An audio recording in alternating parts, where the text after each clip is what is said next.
We are a body like Bruce, and today we are going to have a deep look into the latest book by John Little, named The Wrath of the Dragon, The Real Fights of Bruce Lee.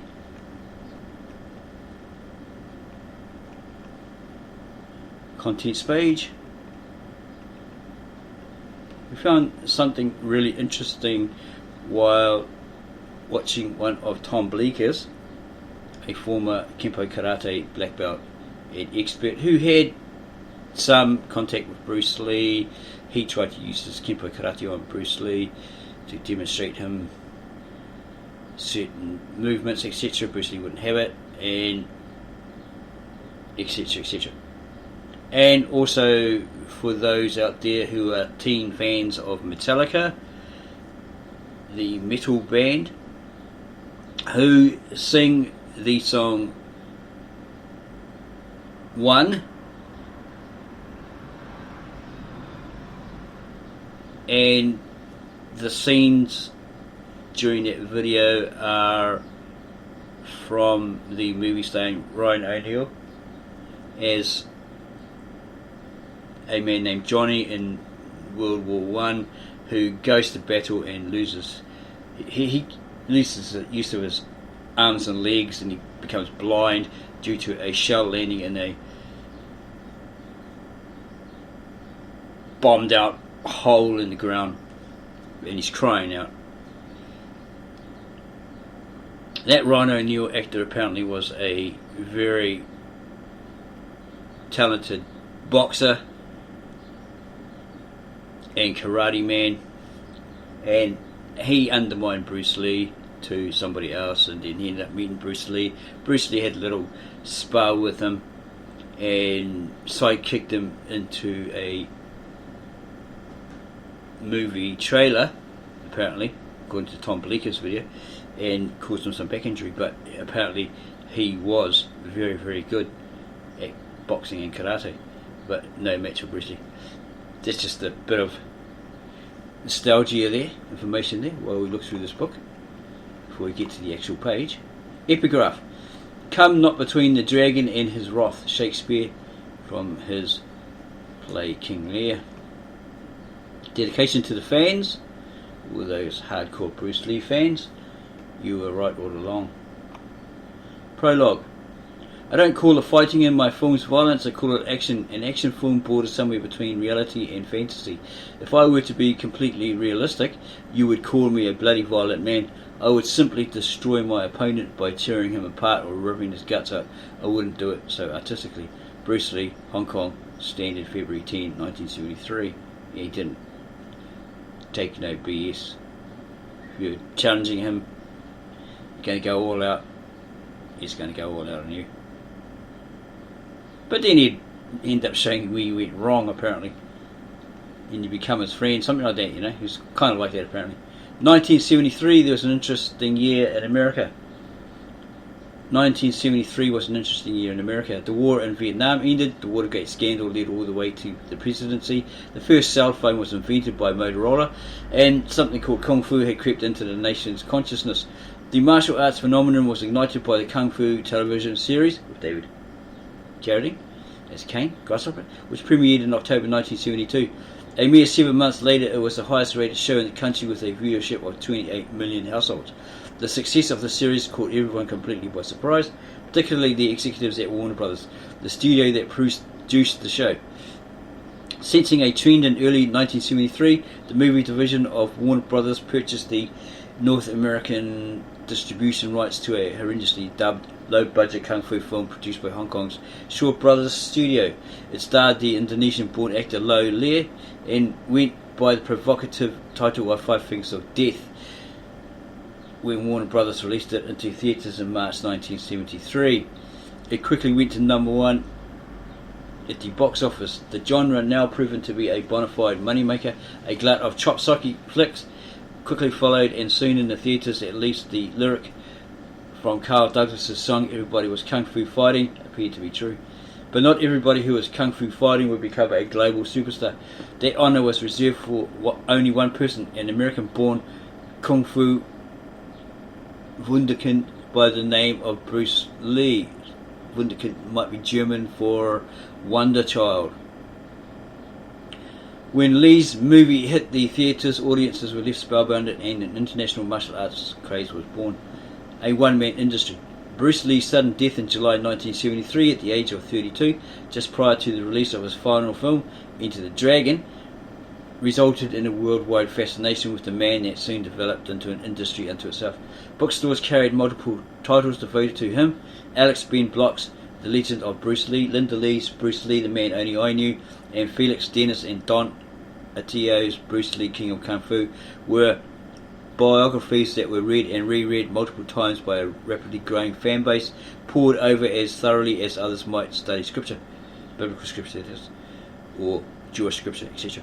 Magazines such as Fighting Stars, Black Belt, Deadly Hands of Kung Fu, Official Karate and Inside Kung Fu, and many others that came into and passed from existence during the 1970s were purchased, often multiple copies of the same issue at a time, as they were certain to feature articles on Lee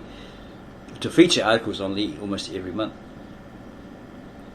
And when books and magazines weren't coming out in sufficient quantity to feed the voracious appetite of Lee's fans to learn more about the late martial arts superstar, some would travel to their respective cities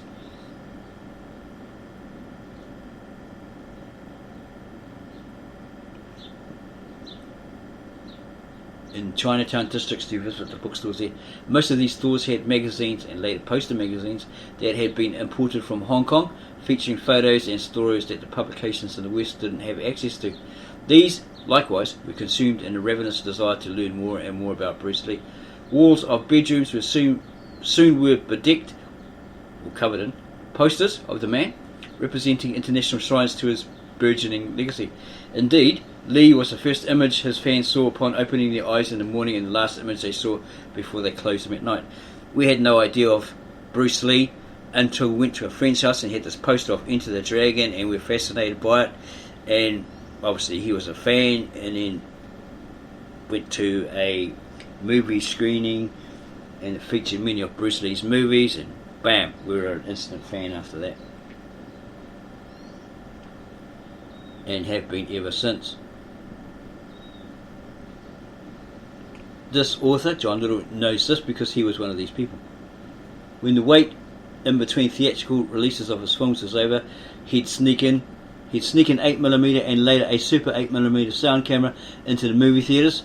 A lot of people do that today, but with mobile phones, and scrunched down in his seat to avoid detection. He'd filmed the master in action. Weeks later, after Kodak had developed his film, he'd spent innumerable hours studying the biomechanics of Bruce Lee's kicks and punches, often frame by frame, until John Little better understood how he used his body to execute such a dazzling repertoire of martial arts techniques. When a karate school opened down the street from his house, he begged his parents for the money to enroll him, which they graciously did. The dojo had a black and white poster near the change room depicting Lee in a martial stance from Enter the Dragon, which served to further inspire us as John Little and the rest of the people received instruction in the art. To John Little and tens of thousands like him, Bruce Lee was the greatest fighter of all time, bar none. But then came the backlash, and it started within the very dojos that displayed his posters. The instructors, perhaps not wishing to share the respect and adulation of their students with a dead practitioner of a different martial art than the one they represented, pointed out that Lee had never fought in martial arts competitions. Indeed, there was no record of him having fought anybody at all. Such opinions carried weight. They were, after all, uttered by black belts who had put years into the very arts that we were now training in. Soon, Lee's legend of martial arts supremacy began to erode. It seems more were against him than for him. Eventually, all his fans were left with was the image of a movie actor who engaged in choreographed scuffles on the screen, a man who was all form and no substance. Some seriously damaging blows to Lee's image came when karate tournament champions Bob Wall and Chuck Norris, both of whom had supporting roles in Lee's 1972 film, The Way of the Dragon, began to run him down in the American press. Wall said Bruce was very, very insecure. He had no confidence. At 136 pounds, he sure wasn't going to take and beat any Joe Louis or Chuck Norris. For his part, Norris told American talk show host David Brenner in 1986, "The thing is, I was a fighter, fought for years. Bruce never competed, he never fought professionally.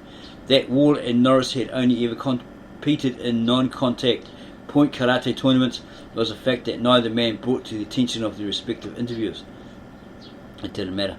And when another national karate champion, the aforementioned Joe Louis, who was a world champion in both point karate and full contact karate, threw his hat into the ring, describing Lee as a little Chinese actor, not a fighter, the damage was done. In the martial arts world, Bruce Lee wasn't a real fighter. And that seems to carry on today. Cinematic tough guys. It must be said that Wall's and Norris's proposition was an unbelievable one. After all, movie actors seldom turn out to be as tough in real life as they appear in the movies. A case in point would be Sylvester Stallone, a man who reignited interest in the sport of boxing during the mid-1970s when he wrote and starred in the movie Rocky. His performance was so believable that most fans believed Stallone could really box.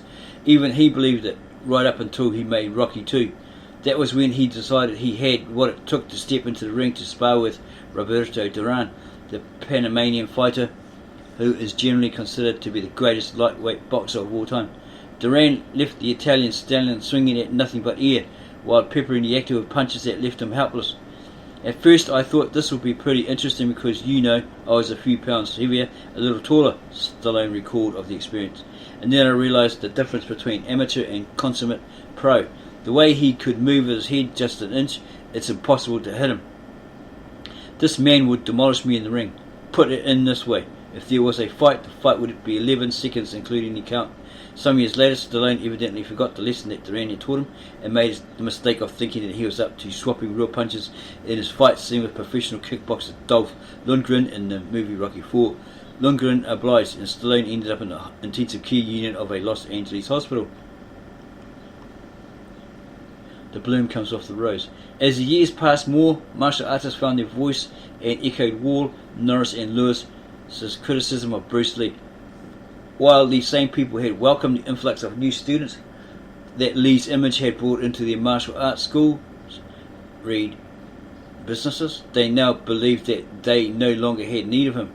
Their martial arts expertise was more than sufficient to run a successful studio, and Bruce Lee was simply a distraction from the business at hand. Lee's fans were cowed into silence. Who were they to argue with America's most decorated martial arts champions? When pressed, Lee's fans had to admit that they didn't have any evidence that their hero had fought for real. Sure, there were stories circulating that Lee had won a few fights in his youth, but who hadn't? Such minor league skirmishes were grossly insufficient evidence to warrant a belief that he was the greatest fighter of any era, let alone of all time. Although their numbers were diminishing, there were still those who remained steadfast in their belief that their eyes had not deceived them, that what they'd witnessed Lee do in his movies in terms of skill, speed, power and agility wouldn't simply evaporate in a real life encounter. Indeed, the very thought seemed nonsensical to them. Nevertheless, by the late 1970s, the global fanaticism for Bruce Lee had waned. His films were no longer making the rounds in movie theatres with any degree of regularity, and he was not being talked about with the same reverence that he once was within the various martial arts schools that were then thriving in major cities all over Europe and North America. Moreover, while Lee had taught dozens of people his approach to martial art over the years, locating an instructor of his art was like finding a needle in the haystack. Indeed, there were only two people in the entire world who were actively teaching Bruce Lee's art at the time: Dan Inosanto in Los Angeles and Taki Kimura in Seattle. By contrast, there were many more than 1,200 Taekwondo instructors in the United States alone. The martial arts had become big business. Every martial arts school was competing with other schools for revenue, and being outnumbered by several thousand instructors to two, Bruce Lee's art was gradually getting lost in the din of the marketplace. Some of Lee's students, most notably Seattle's Jesse Glover and California's Dan Inosanto, wrote books in which they testified to their late teacher's considerable fighting prowess. But because these books were available only through mail order, their audience was largely Bruce Lee fans who didn't need much convincing on the matter. And apart from these fans, the words didn't spread very far. During the many years of John Little's love-hate relationship with martial arts, he had witnessed a lot of street fights as well as amateur and professional fights, and he had been a judge for the Ultimate Fighting Championship UFC. He had even been involved in a few altercations himself, which quickly convinced him that as a fighter he made a pretty good rider. He'd come to learn over the years that a good fighter not only has to be skillful in the techniques of hurting people, but when fighting another person who is similarly skilled, they must possess certain elements of dexterity, coordination, balance, timing, speed, power, mobility, and ability to fight through anxiety and often pain, courage, perception, reflex reaction, and self-confidence. Most of us possess some of these attributes. Real fighters own a good number of them. World-class fighters possess all of them. Did Bruce Lee have these attributes, or were the long-standing assessments of Wall, Norris, and Lewis correct? John Little wanted to find out. Seeking answers. By the early 1990s, he found himself living in California and working for bodybuilding mogul Joe Weider. That one, he trained up Arnold Schwarzenegger, or he was under him, or he was part of his gym. Joe employed John Little to write articles for the various magazines he published, such as Muscle and Fitness, Shape, Men's Fitness, and Flex. It was there that an opportunity to interview Bruce Lee's students and friends presented itself. John Little suggested to his editor-in-chief that he wanted to write an article for Muscle and Fitness about Bruce Lee's training and bodybuilding methods. After all, while his fighting ability might have been called into question, it was undeniable that he had a very impressive physique. His editor-in-chief thought it was a good idea, and he was given a green light to proceed. It was an article that he truly looked forward to writing, as it gave him the opportunity to seek out and communicate with people who not only knew how Lee trained, but also if he could really fight. He went at his research like a man possessed and interviewed everyone and anyone who knew, worked or studied with Bruce Lee. Those who were with him in Hong Kong in the 1950s, his friends and private students in Seattle in 1959, those who studied his real-life fighting art privately and directly from him, or at his modest-sized schools in Seattle, Oakland and Los Angeles throughout the 1960s, and those who knew and worked alongside him when he made his movies in Hong Kong from 1971 to 73. From this preliminary sampling sprang additional research, some of it culled from trips to Hong Kong, others from forays in San Francisco, Oakland, Los Angeles and Seattle. In analysing all this testimony, a far different picture of Bruce Lee's real-world fighting ability slowly came into focus, one that stood in sharp contrast to the ones his naysayers had painted over the decades. What follows then is the street record of Bruce Lee, related by those who were there and witnessed it firsthand. A note on the text. The term Kung Fu doesn't necessarily have a martial arts connection. It's a generic term that's used to describe the skill and excellence obtained after years of dedicated study. Therefore, it can be applied to any skill cultivated through hard work and constant practice. Here, both Kung Fu, Wei Gao spelling, and Kung Fu, pinyin spelling, are used to indicate the Chinese martial arts generally, but Kung Fu is also employed as a part of terms for specific styles of martial arts such as Wing Chun Kung Fu and Northern Shaolin Kung Fu. When Bruce Lee employed the term, he used the pinyin spelling, but the two versions should be taken as interchangeable. So in reality, in the Chinese language, Kung Fu could mean that you're skilled at anything, you have that excellence in anything. You could be a school teacher, you're skilled in Kung Fu. You could be a chef, culinary chef, skilled in Kung Fu. It's just basically hard work. Chapter 1, The Concrete Jungle. It should be remembered that violence and aggression is part of everyday life. Now, you can just pretend that it does not exist. Bruce Lee, New Nation, Singapore, August 15, 1972. And then John Little goes into the history that he found in relation to Bruce Lee and schools he attended and so forth. In 1983, another author Albert Goldman, best known for his scathing biographies of Elvis Presley, Elvis 1981, and John Lennon, The Lives of John Lennon 1988, made Bruce Lee the subject of a two-part article that appeared in Penthouse magazine. We remember reading that. As per Goldman's modus operandi, or his motive, the picture he painted of Bruce was decidedly negative. One statement from the article was particularly ignorant.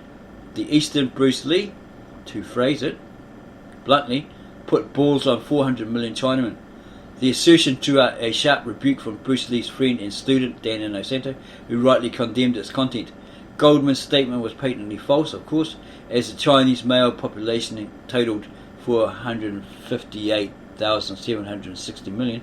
In the year that Bruce Lee's last film was released, a rather clear indication that Chinese males had no need of Bruce Lee's help in the Honey's department, or department of balls. However, his taking aim at that particular region of Bruce's anatomy was not without significance, particularly in light of the fact that Bruce was born with an undescended testicle, a condition known as cryptorchism. It was a condition that would majorly impact certain periods of his life. For example, it was the reason he was declared unfit by the Washington State Draft Board for induction into the Army during the Vietnam War, a decision that might well have saved his life, and at the very least saved him from the severe psychological trauma that so many of the soldiers who returned home from the war had to endure. However, this condition, working in conjunction with other issues of a psychological/environmental nature, would serve as a strong impetus for Bruce to seek to define his own sense of masculinity. Over the years, he spent a lot of his time trying to prove that he was a man, because somebody along the way in his younger life said, "Nah, you're not a man. You'll never be a man." So he was all out to prove that he was a man in all the different ways that he went about to do that. In other words, and contrary to Goldman's claim, Bruce Lee would be far too busy putting balls on himself to worry about attaching them to the remainder of the male Chinese population. And then it goes into the history of the birth of Bruce Lee, common history that most people know about, have read, and how Bruce Lee got into the Tao. Bruce Lee's first fight, he stepped on a student's foot and had an argument, etc. A student at the college he was attending, and then he comes across or introduced to Ip Man, or Yip Man, Grandmaster of Wing Chun Kung Fu.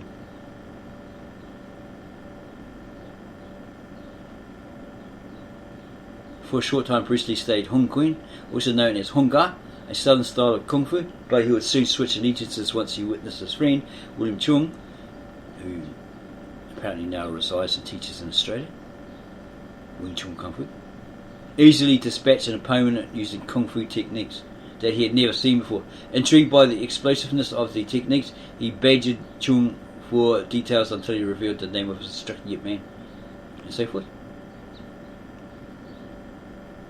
At Bruce's prompting, Chung brought him to Yip Man's Wing Chun school to meet the master, Wang Shung Lung. The school's top fighter remembered laying eyes on Bruce Lee for the first time. Is that Wang Lung that came out with the modified version?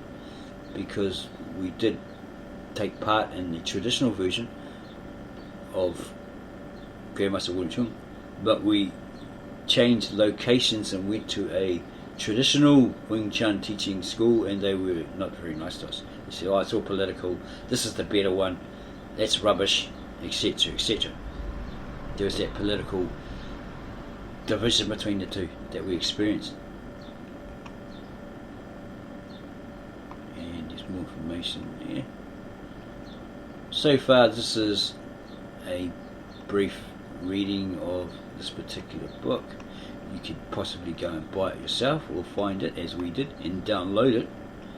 You may have to convert it from EPUB into a PDF as we did, which is free online. You just have to go and look for it, and you can read it at your own time, at your own leisure. Would be better to go and buy it, so John Little, who put the work into it, gets revenue for his efforts. There's so much more information here. We just thought we'd have a look at it. Okay, here's a guy called Gary Elms versus Bruce Lee. Despite sitting through 17 matches, the energy from the crowd was palpable when Bruce Lee and Gary Elms stepped into the ring. Both opponents knew the other's reputation, as did all of the students in attendance.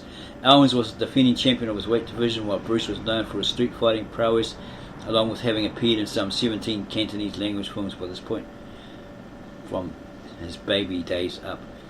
The fact that he had been studying Wing Chun Kung Fu for the past 2 years was also known to certain of those in attendance. This is going to be a fight to remember. Each fighter weighed about 120 pounds. Both were legitimate tough guys, and the winner would claim the bragging rights for the school that he represented. Would it be the representation of the predominantly British King George V school or the Chinese Catholic school of St. Francis Xavier's? Both institutions had their supporters, etc., etc. Bell rings, ding ding ding, round one. Looks like Bruce Lee knocked him down with a punch.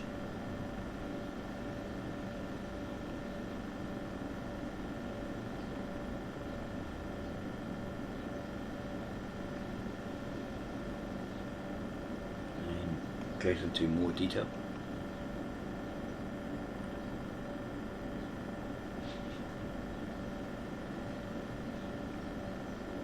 And it's got a statement here. Bruce said he was annoyed that all of the fighters had to wear 16-ounce gloves, which seemed to him so large as to resemble pillows.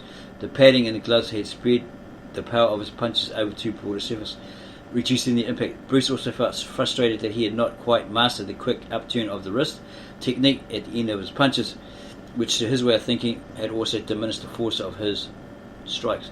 I'm going to train until I can get that punch working, he said. That's the way I want to fight next time.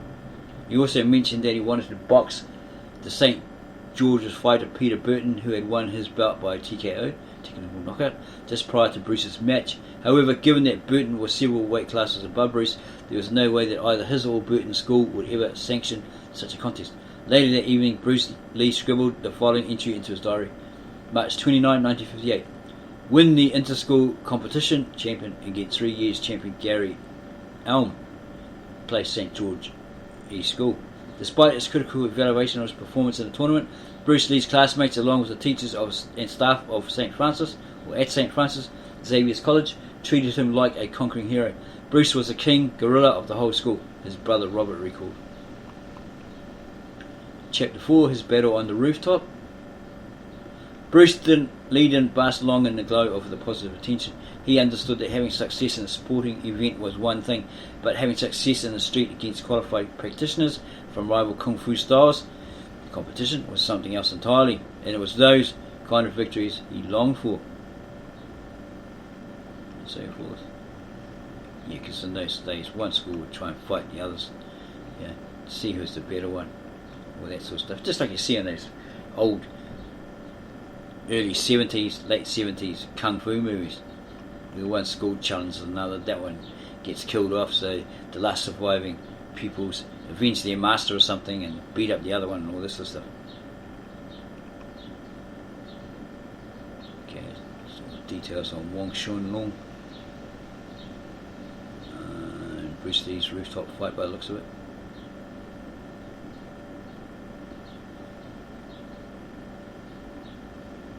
Wong Shun Lung separated the two fighters and immediately escorted Bruce off to one side of the chalk circle, where his Wing Chun brothers had gathered.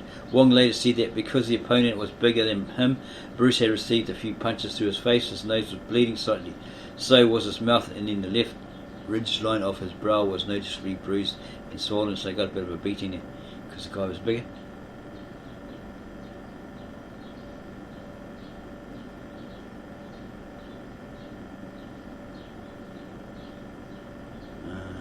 Gets scolded by Wong because Bruce Lee held back and asked him, "Where was your offence?" Wong asked. "That whole round you just stood there waiting for him to attack." Bruce looked at Wong somewhat surprised. "I didn't attack him because I lost the coin toss. You said that he was to attack first. That's why I waited for him to attack before hitting back."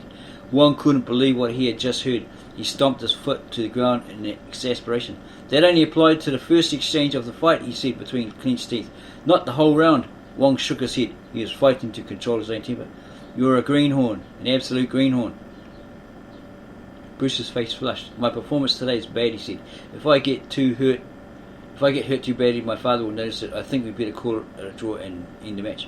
Wong couldn't believe that either. What kind of attitude was this? What example would it set for Wing Chun's reputation in the eyes of the other martial art styles in Hong Kong, and for the younger and newer students in the art? "Lee, if you do not continue in the second round, it means that you surrendered. How can that be regarded as a draw? Moreover, you are capable of fighting on." Wong looked over at Chung and saw him breathing heavily. Your opponent is wheezing now, Wong said. If you fight on, you will win. Bruce's eyes widened. I will win? Lung, are you sure? Why would I lie to you? Wong insisted that Bruce finish the final round. If he chose not to, then it would be on Bruce, not Wong, to announce to everybody that he was quitting the match. Bruce nodded. His eye was throbbing. He knew that if he hadn't turned black already, or if it hadn't turned black already, rather, it would soon. If he took another punch to his face, he would end up looking like a raccoon. If my face gets any more screwed up when I go back home, my dad will really punish me badly. Since that, Bruce Lee had his respect for his father. And it continues. He came across triads. Well, he upset the triads in his day. So maybe that's why they sent him off to America.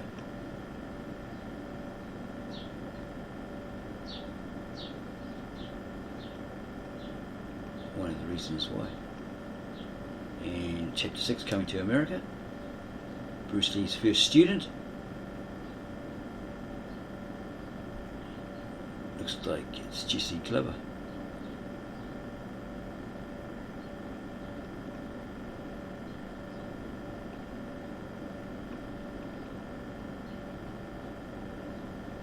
Okay, and this is how it spread. Jesse Glover couldn't control himself and told his roommates, and then they got in on it. Came to see this Bruce Lee and went from there.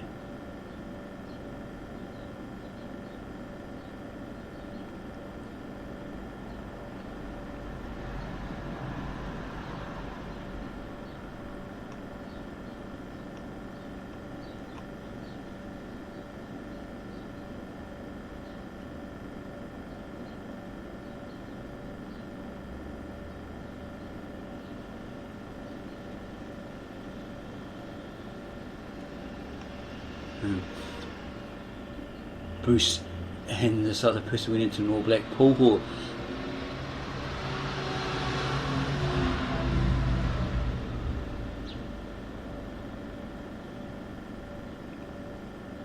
Emergence of Speed, Skill and Power. It's a very interesting book.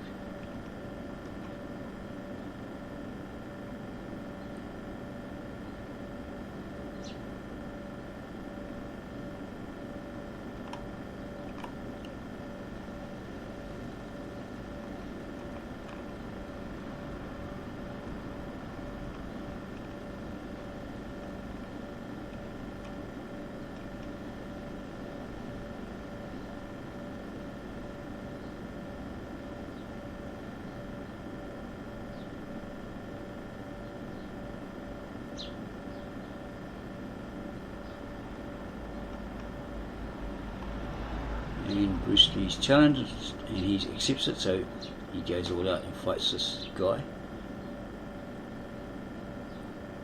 Nakachi. And Bruce Lee, by Jesse Glover's account, sent this guy flying 6 feet through the air. When he landed, Nakachi came down on both knees and was instantly met with a full force front kick to his face.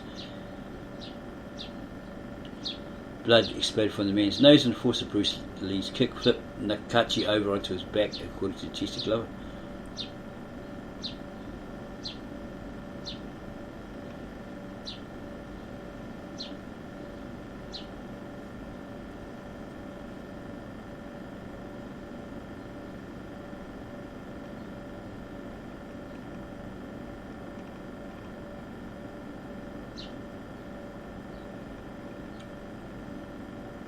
Goes on about training with Man and there's some trouble on a Star Ferry.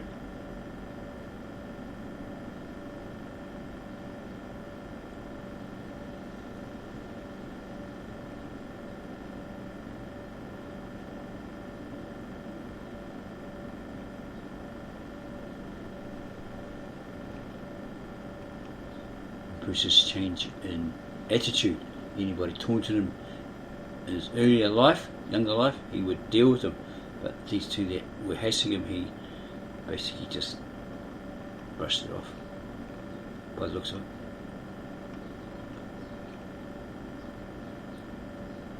And he meets James DeMille, is it?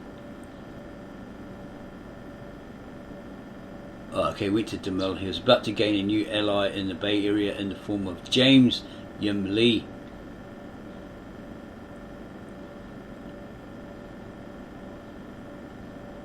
And somebody called Wong. It's a Si Lung, this little formal idea. Shaolin Master Wong Dim Yuen. And so forth. We probably helped him write his first book, publish his first book, The Chinese Art of Kung Fu. And he gets married, and so forth. Has a new sales pitch, and some sort of argument or feud develops.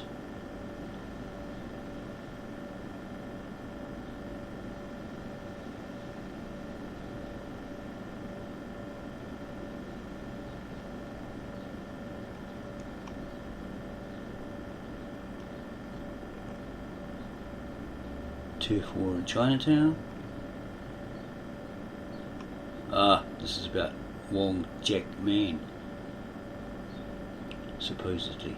Type Bruce Lee Wong Jack Man into a search engine and a host of surprising headlines will come up. The brawl that almost broke Bruce Lee, Bruce Lee's toughest fight, did Bruce Lee lose to Wong Jack Man, and the time Bruce Lee was challenged to a real fight. It is truly bizarre that all of the fights that Bruce Lee would engage in throughout his life, this one should have been made so much of. There have been a number of articles written in martial arts magazines about the fight, and every biography of Bruce Lee references it. Entire books have been devoted to it. Rick Wing's Showdown in Oakland, the story behind the Wong Jack Man Bruce Lee fight, and Charles Russo's Striking Distance Bruce Lee in the Dawn of Martial Arts in America. A feature film was produced about the scrap, Birth of the Dragon, and another movie, Dragon, Bruce Lee story, portrayed Bruce's adversary chasing him all the way to Thailand to fight and attacking him with a regularity that rivaled that of Kato Fong's attacks on Inspector Clouseau in the Pink Panther series. And yet, as far as fights go, it was neither man's finest moment. The two martial artists did indeed fight, and both sides have at various times controlled the narrative regarding what happened. In one version, Wong contacted Bruce by letter requesting a BMO, whatever that is, and then on the agreed upon date, showed up with a small group of martial artists at Bruce's school in Oakland to fight him. In the other version, Bruce issued a challenge from the stage of the Sun Sing Theatre to any martial artist in San Francisco to come and fight with him. In the former, Wong Jack Man was the instigator of the fight, in the latter, Bruce was. On Bruce Lee's passing in 1973, a huge and unanticipated interest in him immediately sprang up. In short order, an offer was extended to Linda Lee to write a biography of her late husband.